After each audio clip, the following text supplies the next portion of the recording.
Okay, hello everybody, this is day 4. So, day 3 was about playing the piece I Cannot Tell a Lie by Paul Gilbert, which is a very great piece, I think.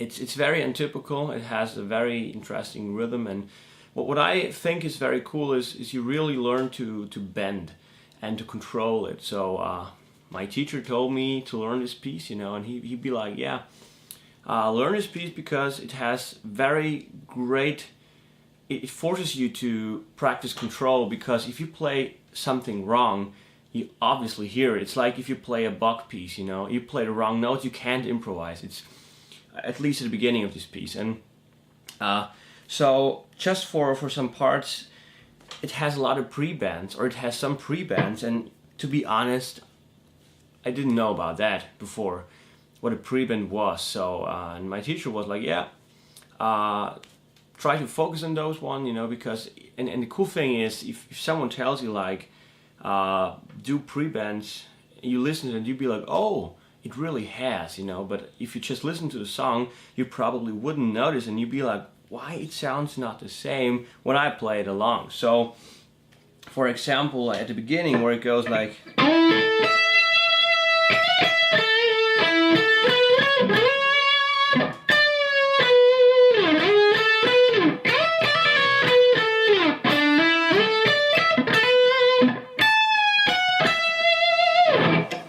that and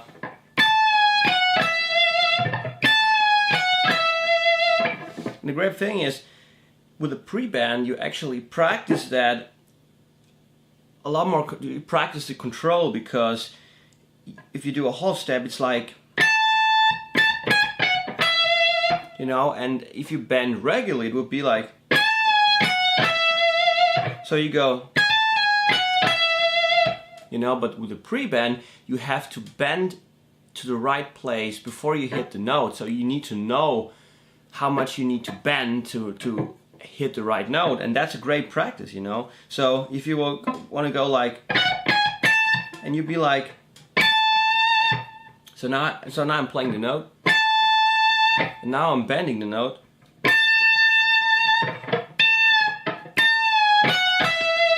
And the same here, So, and that's pretty cool. And I never did this before, and I felt that, or I feel that my bending is get a lot better, a lot more. You feel like you have the control in your fingers and your ears a lot more, because I think everyone who plays guitar knows the feeling. If you're playing a very slow piece with lots of bending, the problem at the bend sometimes is like you're not sure if you're 100% in tune. So for example, there's a song from Gary Moore, Empty Rooms, and I'm practicing, or I learned the solo, and it has some bends in there that are quite difficult to get perfectly, So it's like, I need to remember the one. It's been a while since I last played it.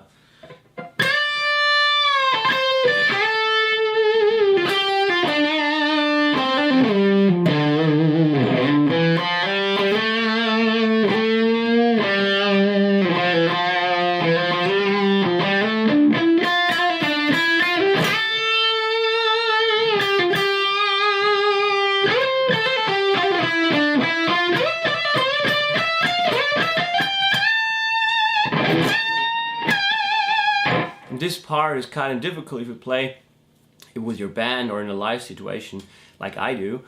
This one is kind of tricky, because you have this and then he goes back on the original note, so he's actually from,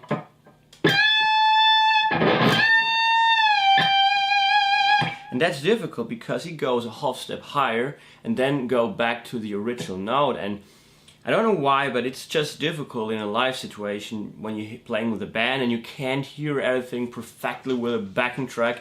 It's just kind of difficult, and with those bending exercises, you really can practice to know before you even hit the note how the band is going to sound like. Of course, it doesn't matter a lot what guitar you're playing. So if you change a guitar with different string tension, for example, I think with a Les Paul, it will be a complete different story at the beginning, at least, you know, till you get used to everything. So, but as an exercise you can do for this pre-bend stuff is just take a scale or a pattern like, you know, and then you want to bend this with pre-bends, you know.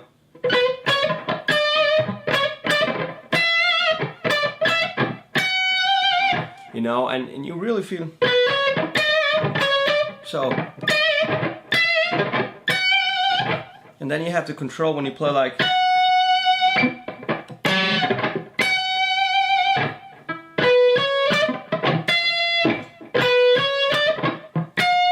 Damn it. It's difficult, you see, because you really need to be very precise with your finger strength. So so much for the bendings. And I think bendings are so important. I generally want to talk about tone a little bit more. I think the electric guitar is a very difficult instrument because if you want to sound good, there are so many little details that can make a guitar sound not good. And I'm not talking only about amps and effects and gear, you know. If we just consider you play through a good amp and through a good guitar, so to sound good is still a very difficult thing with the guitar, because if you just play a regular note like, you know, this sounds like, for example, let's take the blues scale in E minor pentatonic. So, you know, you can play a very simple thing, very boring, like.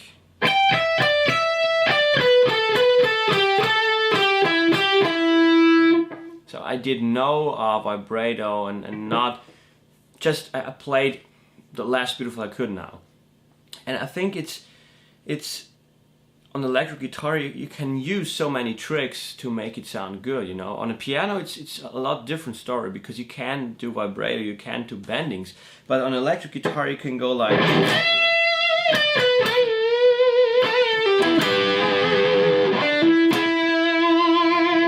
And especially to do like.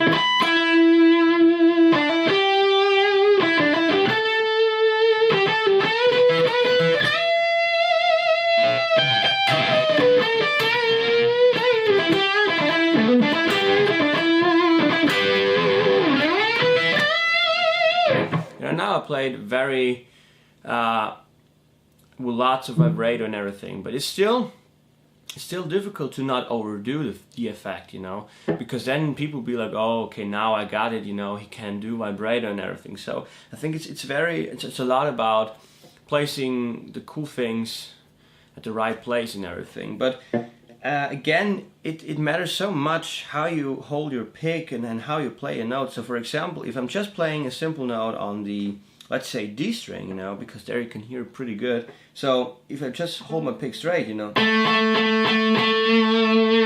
and if I tend to angle the pick in this 45 degree, like,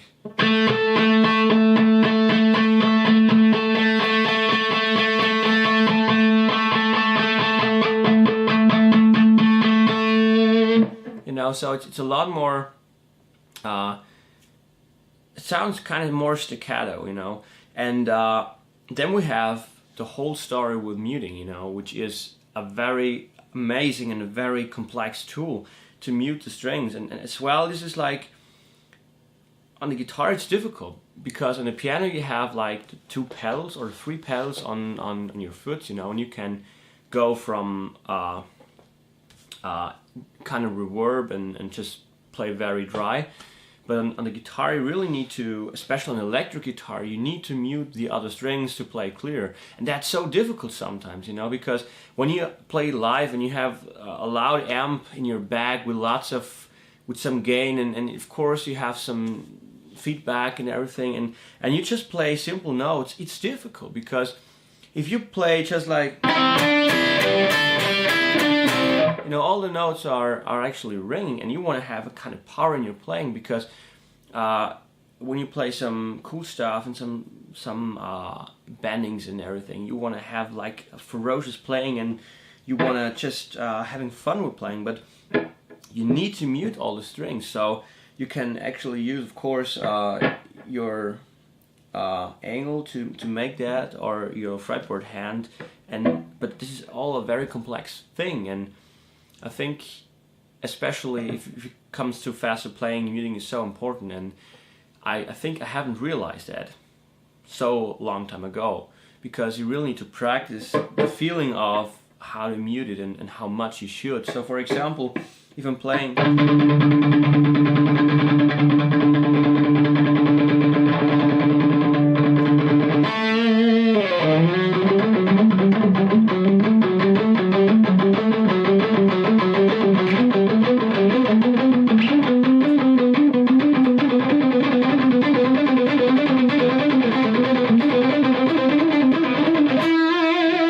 and even on the high strings, you know, if you want to do some typical neoclassical style runs,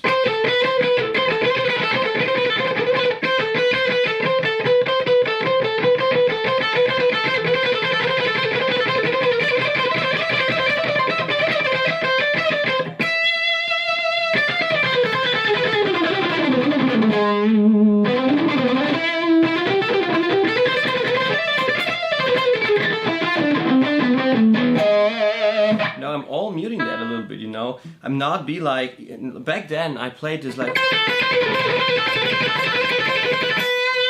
and if you play, the interesting thing about this is, if you do not turn your amp too high, it sounds okay, even if you hit the string harder, but as soon as you turn up the volume of the amp, it sounds horrible, because it's all coming together, all the notes are ringing and everything. I don't know why, but it's just something I had to learn on the hard way, you know. And I was like, you know, I had a solo section we had a solo section in our lineup for the band, and I was doing the solo, and while doing the solo I was like, no, the notes don't stick out, you know, the fast thing sounds like a mess, you know. And of course then you try to play even harder and be even better, and then it gets totally fucked up, you know. So that's really something you need to, I think you need to have the live experience and just do it a few times to be able to stay relaxed and be like, okay, I'm trying to play very slightly and mute everything to make it clear, because my amp is blowing up otherwise. So for example, about muting, I think a good practice is just to play all the strings and just pick them, you know, and just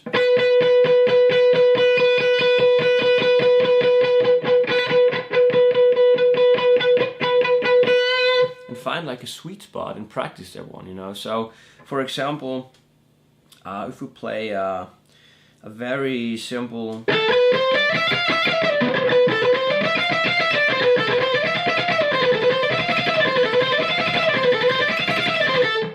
you know, here really you need to have good muting to make it sound good, you know. And you really need to hit the accent note a bit louder, or to make it sound a bit louder to give the rhythm and everything. And rhythm is as well a very important part in here. So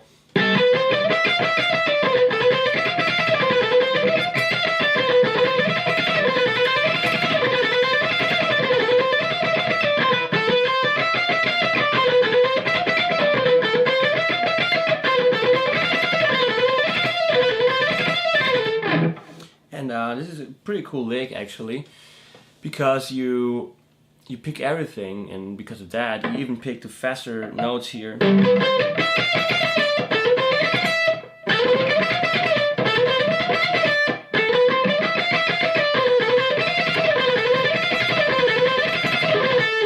You can go across the whole fretboard, of course.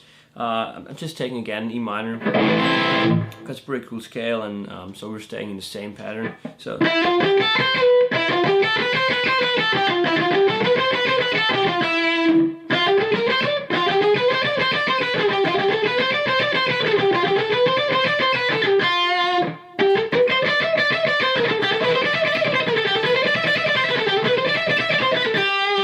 then we take part.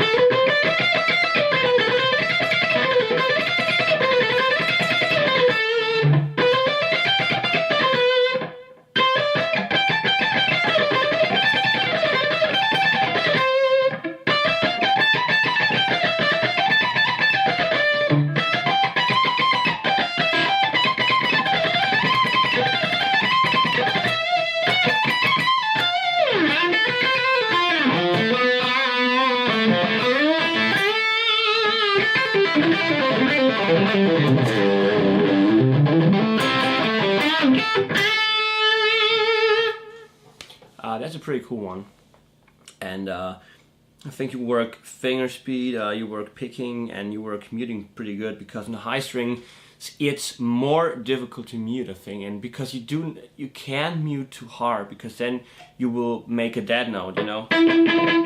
So when you really need to find the perfect balance between open sound and a muted sound. So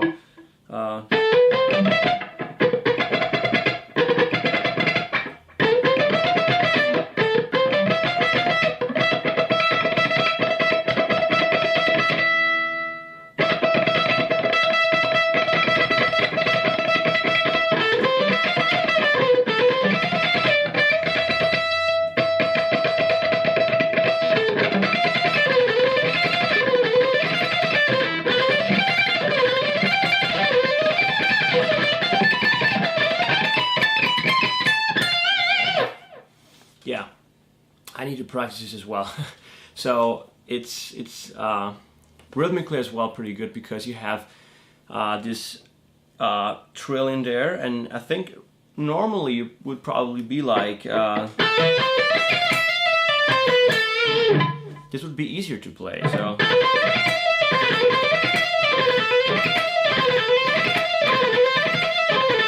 because you have the, you know, because you don't have to pick the thing, you know, you have to pick the whole part. So, and by picking everything, you really need to be super precise, you know. And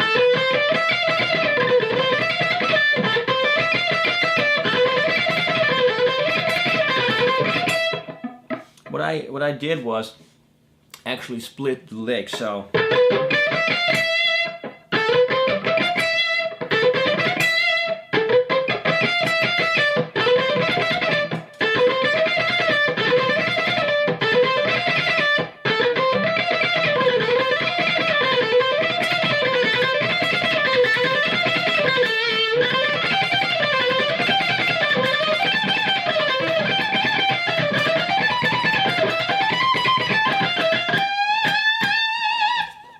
Okay, so much for today. Keep it up for day 5.